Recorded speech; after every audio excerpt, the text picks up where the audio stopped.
Okay, so we're going to be picking up in Isaiah chapter 6.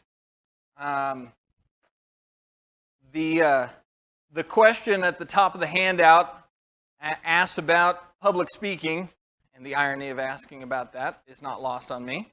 But that it is a reality that public speaking is something that makes people very nervous. What are some of the reasons why people are nervous to speak to large crowds or yes.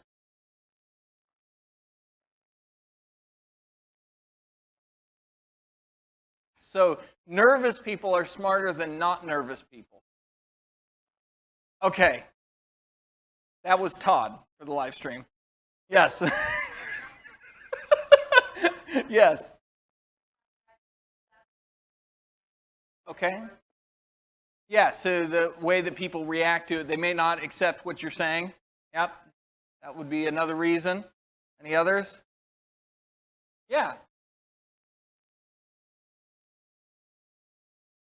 Okay, so you might be confronted with a question that you don't have the answer to. Yep, absolutely. Any others? Yeah.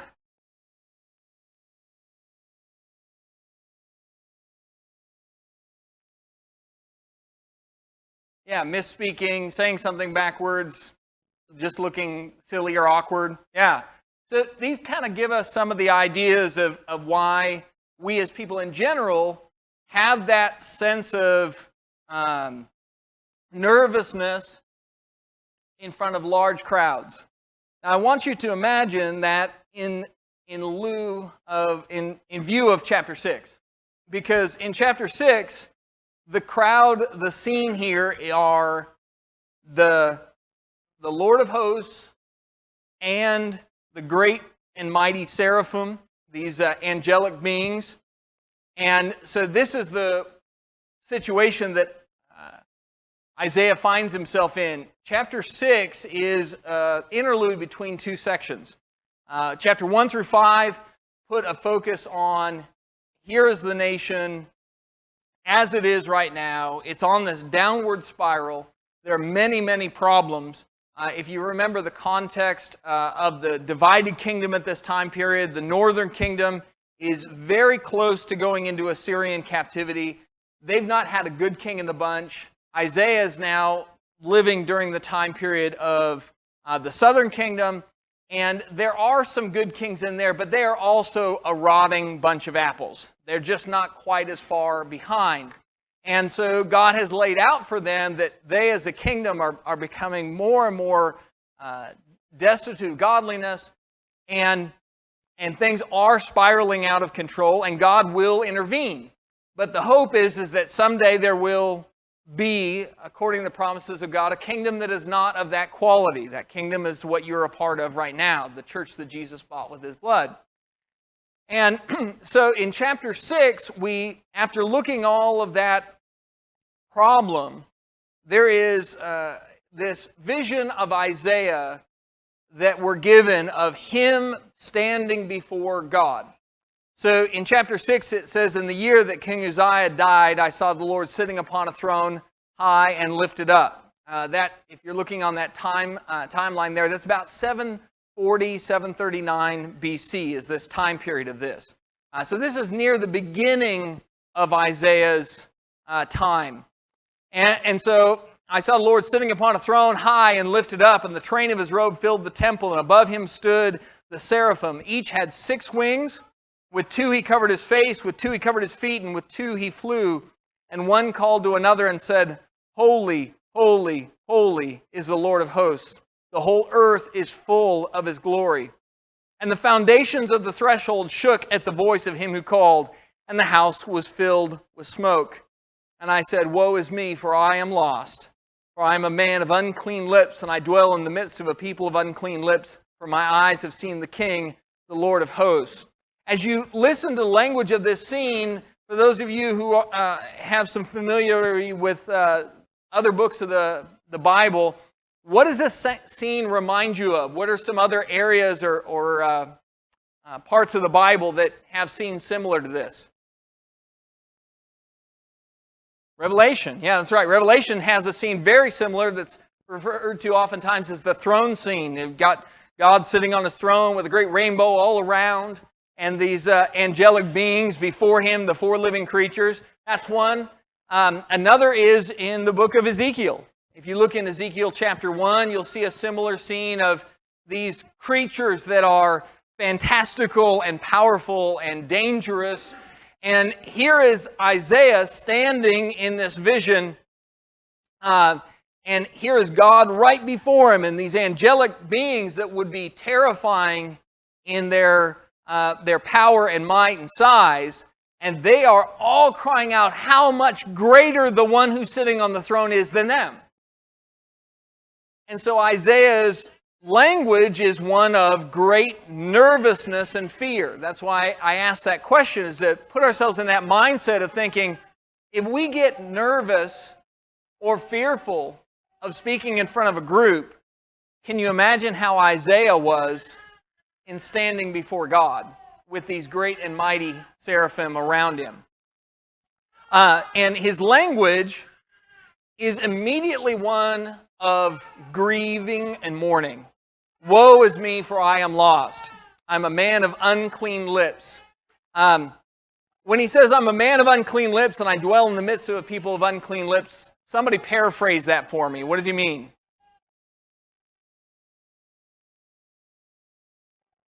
I'm not worthy. Yeah, that's right. I'm not worthy. Why is he not worthy? Yeah, I don't measure up. You've just talked about how holy, holy, holy is the Lord of hosts, right? And that phrase, by the way, that Lord of hosts, that means he's the Lord of all the many multitudes, from the birds of the air and the beasts of the field to mankind, to these angelic beings, these seraphim, the cherubim, all of these other things that exist in the heavenly realm. And he's so holy, and I don't measure up. That's right. So you have an audience with the King of Kings, right? And I don't measure up, and I come from an unclean people. We don't measure up. I don't have the right pedigree. And so all of those things come together. Some of the language here is reminiscent of other parts of the Bible and the prophets. One of the things, when he talks in verse 4, the foundations of the threshold shook at the voice of him who called, and the house was filled with smoke. When the Bible uses this term foundations, and the foundations being shook, that's used throughout the Bible to refer to the fact that God can change things whenever he wants. When all of mankind was wicked and it turned to wickedness, God flooded the whole world and he shook the foundations of the earth physically, right? He opened the fountains of the deep and changed the world. When nations, no matter how great and powerful they are these mighty empires. If they turn their back on God and become wicked, God can shake the foundations. He can shake it up and change it just like that. And so too, we see him do that with people's lives. People who were at one point, at the very top, and then God just shakes the foundations and they're gone just like that. And so this picture that we have of him is, I'm standing before the great I am, who can change anything whenever he feels like it. And I'm supposed to speak. And all I can think of is, if I say anything, it'll be the wrong thing. I am unworthy of this moment. And from there, in verse 6, one of those seraphim flew over and took a burning coal with tongs from the altar. So now if you look at that picture there of a burning coal with tongs from the altar, we don't know, we've not seen the altar that Isaiah is looking at, but when he talks about taking tongs to take a coal from an altar, what structure does that make you think of? And that makes you think of the physical temple, right? The things that were burned on the altar in the temple, that was a holy altar, and what was burned there were sacrifices.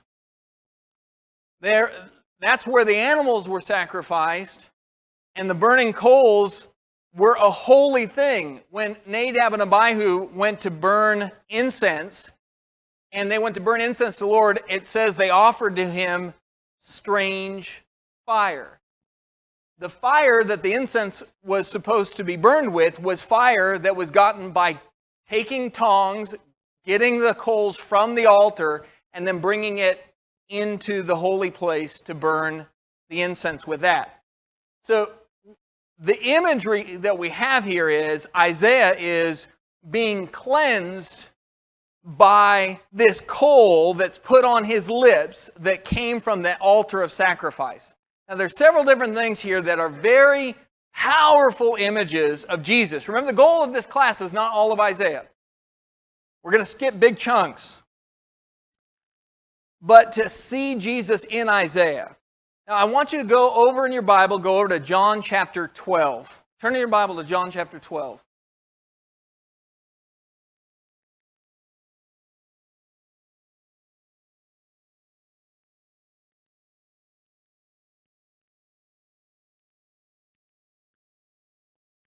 In John 12, down in verse 39,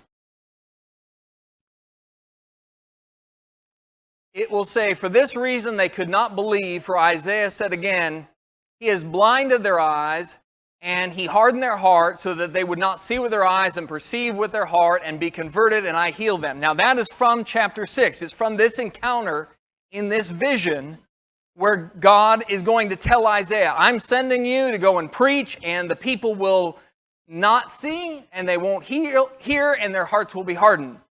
And then in verse 41, it says, "These things Isaiah said because he saw his glory, and he spoke of him."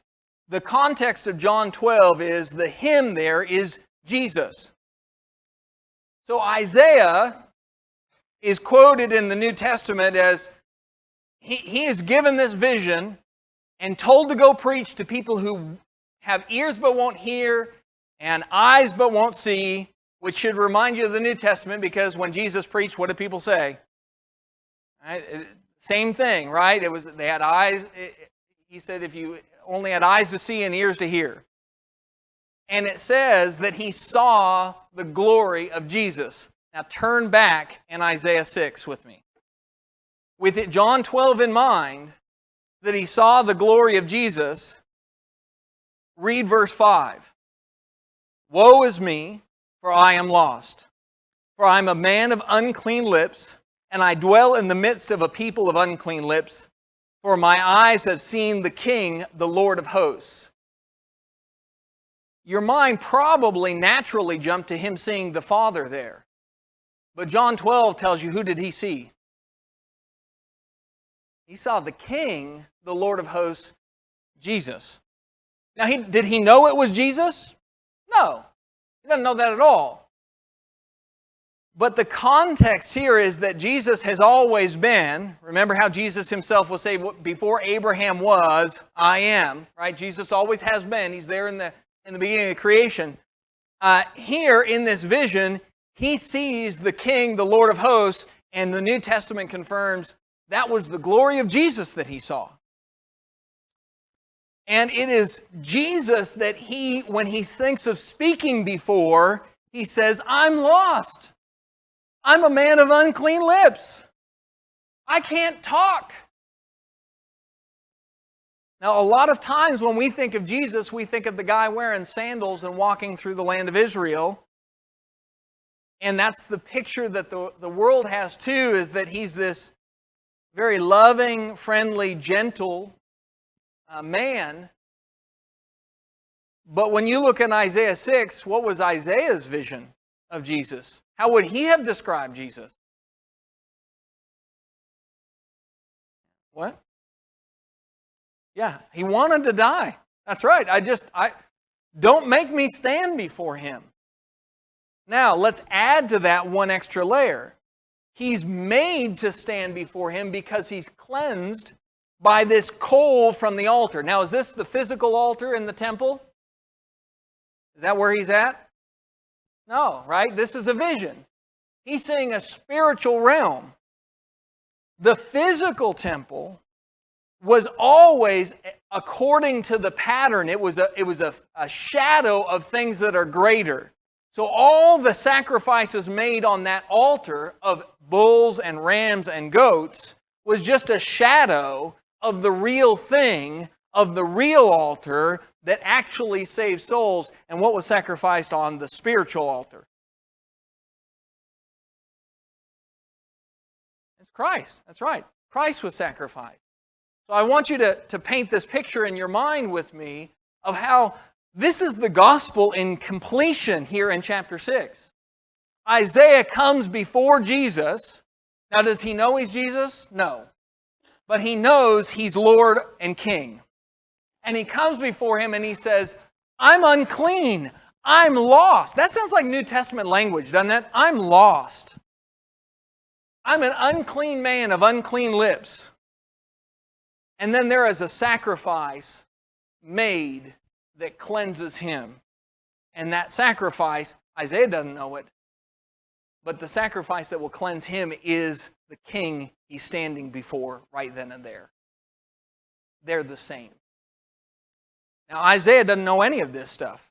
He doesn't get to put those pieces together. We do, because we have the rest of the story laid out for us. Isaiah only knows this: I can't stand before God. And when Isaiah says, I'm lost and I'm a man of unclean lips, I think it's of value for us to remember that Isaiah was one of the best guys of his generation, right? I mean, he's not a bad fellow. In an era of wickedness, he's one of the best. But he recognizes his unworthiness, and he needs to be saved from it. And so then down in verse 6 and 7, that burning coal is put upon his mouth.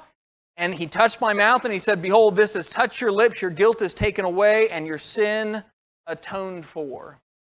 So this coal, which is the thing that's left after the sacrifice, right? You don't get coals until after the sacrifice. That becomes the thing that cleanses Isaiah so that now he's free to go and be the servant that he needs to be. That is exactly the case for all of us. You cannot be the next thing, which is in chapter 6, verse 8, when God says, whom shall I send and who will go for us? And that's probably one of the things that Isaiah is most well known for, right? God says, who will I send? And Isaiah says what? Here am I, send me. Great line, isn't it? Here am I, send me. We do whole VBSs off of that line. Here am I, send me. That line doesn't happen unless there is a solution to the first line, which is, I am lost, and I'm a man of unclean lips. So here is Isaiah. He recognizes his lost state. His need for a sacrifice is provided. We know the rest of the story of how it's provided for through the king. And then the king says, I have a job, I need to send somebody. And now Isaiah, because his sins have been atoned for, he can say, here am I, send me. You can't do the Lord's work until you're right with the Lord. And so that whole picture is laid out in chapter 6. Anybody have any thoughts or anything to add to that as we look at some of that picture of that chapter? That's right. Yeah. Yeah, he absolutely does. He goes from this guy who says, I can't say anything, to God saying, I need somebody to go out and talk. He said, well, I'll do it. He doesn't even know the job yet. He's not even been told what he's going to do. Just, I'll do it. Yeah, God changes it because of the sacrifice. Okay, so the other thing that I think we'll see is that burning coal, and I won't go and look at all of the verses with you, but places like Psalm 18, Ezekiel 1, Ezekiel 10, even Romans chapter 12, that burning coal is a picture that is used throughout the Bible to talk about the decisive judgment of God. That God has the power to make decisions, and they are what they are. And so with Isaiah, I think two things are happening. one, he's being cleansed, and then also he's now going to go out because that coal touched his mouth, right? His mouth is now ready to say the things of God, not the things of men. And so that leads us then to the next part of the chapter, which is where God tells him what that commission will be. And he says, you're going to go to this people and say to this people, keep on hearing but do not understand, keep on seeing but do not perceive. And again, this is the same language as what you find happens when Jesus walked this earth, right? Jesus said over and over again, he who has ears to hear, let him hear. And most people didn't have ears to hear. And so Isaiah's the same way. You're going to go and preach, and you're going to have them hear, but they're not going to understand, and they're not going to perceive. And you're going to make the heart of this people dull, and their ears heavy, and blind their eyes, lest they see with their eyes, and hear with their ears, and understand with their hearts, and turn and be healed. So, let me ask you, that language there makes it sound as if God is purposely having Isaiah preach in a way so that people cannot understand. It's like God doesn't want them to understand. Is that what's intended there, or is something else intended? What's meant by that language? Make the heart of this people dull and their ears heavy and their eyes blind.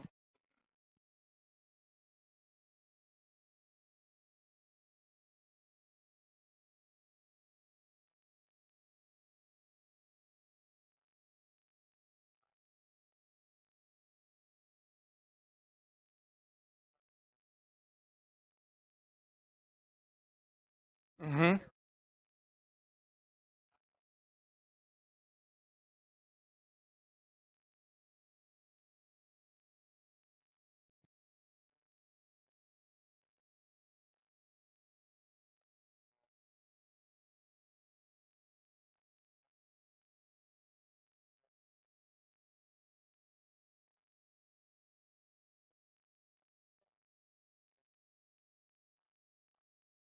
Right.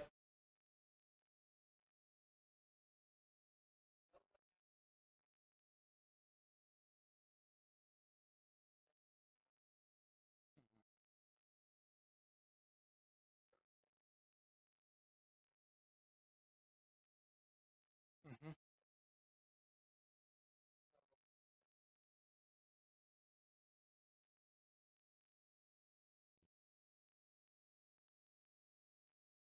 Mm-hmm.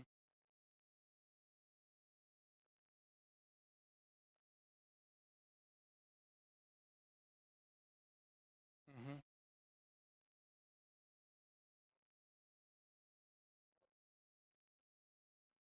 Yeah, Assyria's already on the march.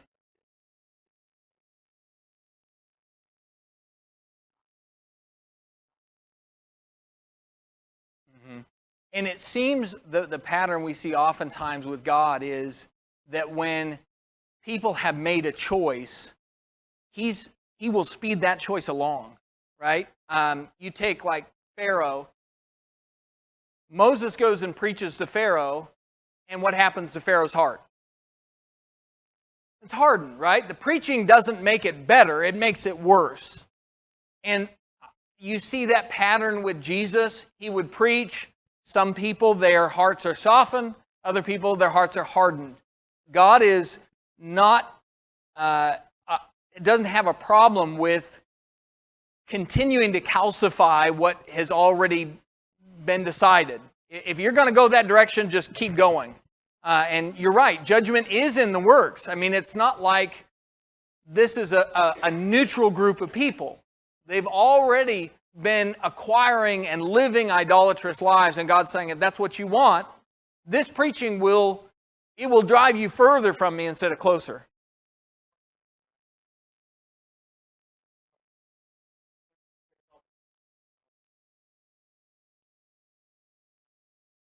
Mm.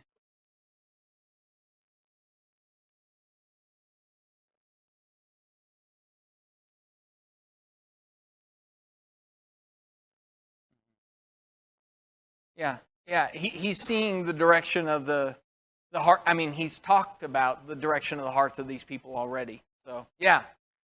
Okay. So, this is the message that he'll have. And then as you get down to about verse 13, he's going to talk about this stump that will remain, which brings us to a subject I'm not going to talk about in depth through here, but I'm going to bounce around a little bit. So sometimes we'll go chapter by chapter, and sometimes I'm going to say, okay, here's this thought, and it's going to show up in a whole bunch of different chapters. The reading was chapter 6 through chapter 12. This is one of those. By the time you get to chapter 7, we are introduced to the son of Isaiah, and his name is Shear-Jashub, and that means a remnant shall return. That is, he has a weird name. Isaiah's son has a weird name. And so you can imagine if somebody named their kid, a remnant shall return, every time somebody met him, say, oh, is this your son? Yeah, this is my son. What's his name? A remnant shall return. What's the first question you're going to ask?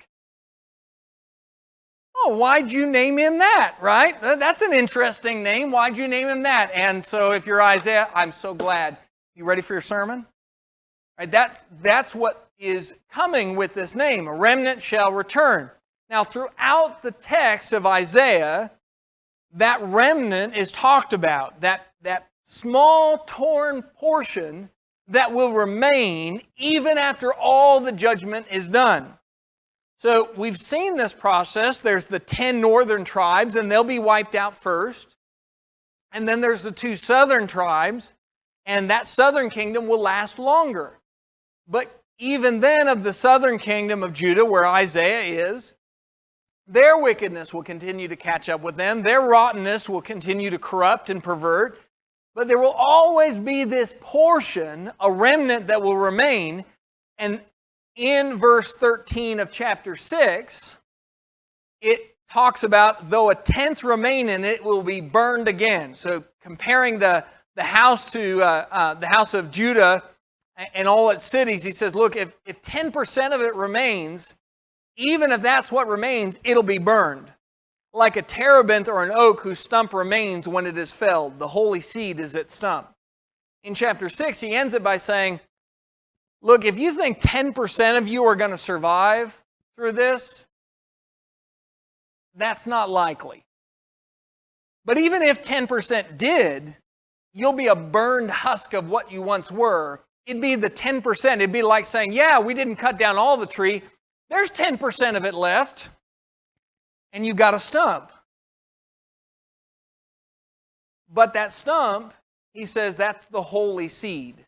Now, what's the holy seed? What's holy about Judah, this idolatrous, wicked nation? There's not much holy there. What's holy?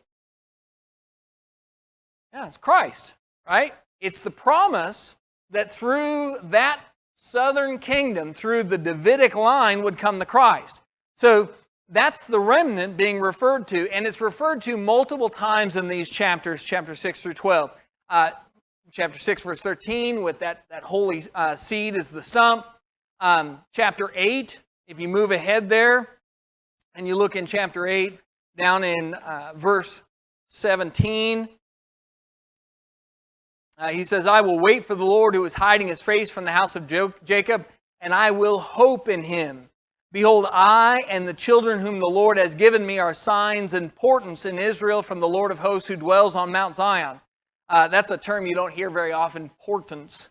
It's the idea of a sign of some great calamity that's going to happen. Isaiah says, look, behold, I and the children whom the Lord has given me.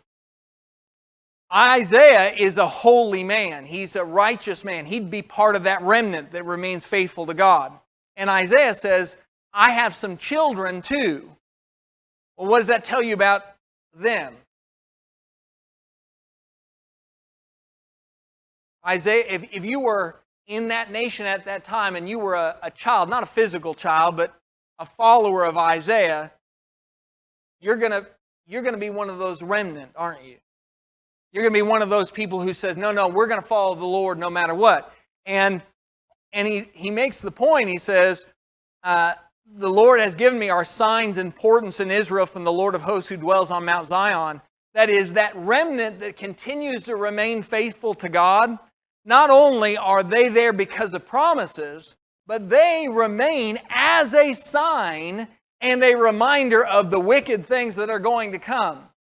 In the same way that you will often find, if you have a large extended family that are not Christian, and they are living an irreligious, godless life, how do they typically react to the lifestyle of a Christian around them?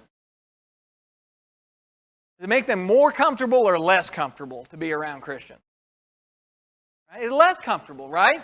It's a constant reminder of, there may be something more to this life than the living for myself thing that I'm doing right now. That remnant not only is a promise that the Holy Seed, the Emmanuel that we'll talk about is coming, but the remnant also remains as a constant source of friction for the lost. So that they are constantly having the salt in their wound. Right, there is a God.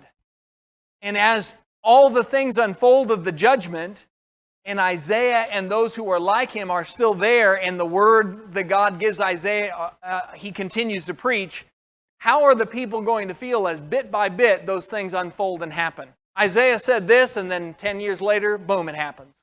And he said this other thing, and another few years, and boom, that happens. It's a source of constant sign and portent of the calamities to come. Then chapter 10, we'll talk about that idea of the remnant as well. Chapter 10, down to verse 20.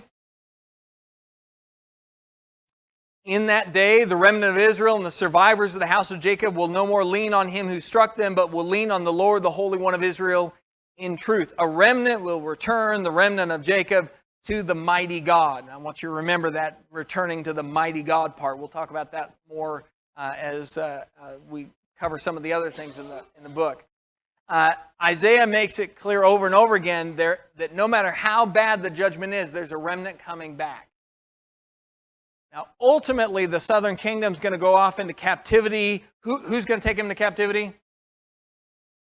Yeah, it's Babylon, not Assyria. It'll be Babylon, right? How long? 70 years. So it'll be 70 years of captivity, but then they will come back because God will preserve a remnant. So there is work to be done, 700 some odd years, 750 years from what we're reading right now. Jesus will walk this earth, a Jew in Galilee, because of the promises of the remnant. Or maybe another way to put it is, the Israelites will be in Galilee because Jesus will be walking there 750 years from now. And that's the promise that God has made. So that remnant is a major theme. One to look at there is chapter 11, verse 11. In that day the Lord will extend his hand yet a second time to recover the remnant that remains of his people. Now look at where he's going to get that remnant from. From Assyria, from Egypt, from Pathros, from Cush, from Elam, from Shinar, from Hamath, and from the coastlands of the sea. The remnant are not a pocket of people who are all together, are they? That remnant of faithful people who remain faithful to God, where are they going to live? All over the place. And yet God says, I'm going to gather all of them up. One of the things that we read about in the New Testament is that Jesus says, God knows you and the details of your life, even to the point of He counts every what? Every hair on your head. Right? He knows exactly who you are, where you are, and every hair on your head. That's not a New Testament only thing. When they are scattered and dispersed, and there are faithful amongst all the wicked that are being judged, God says, I'll recover that remnant. And I'll get them from every little corner of the globe that I have to get them from. No problem. I'll do it. I know where they are. So I know where to go and get them. And it's a powerful lesson of how much care God gives to those who are faithful. You are very much on His mind. Okay, then we move to chapter 7. So we've talked about some of the remnant things. Chapter 7 through chapter 12 are sometimes referred to as the Emmanuel section of Isaiah. The reason for that being is this is the section where Emmanuel is brought up for the first time, and that term Emmanuel shows up over and over and over again. For those of you reading in your Bible, and you've got probably some footnote down below, what does the word Emmanuel mean? It means God is with us. That's what the term means. So this is the God is with us section of the book of Isaiah. So in the days of Ahaz, the son of Jotham, the son of Uzziah, king of Judah, Rezin, the king of Syria, and Pekah, the son of Remaliah, the king of Israel, came up to Jerusalem to wage war against it. Now, that time period, that's about 732 to 716 BC. So from chapter 6 to chapter 7 is about anywhere from a 10 to 20 year time period jump.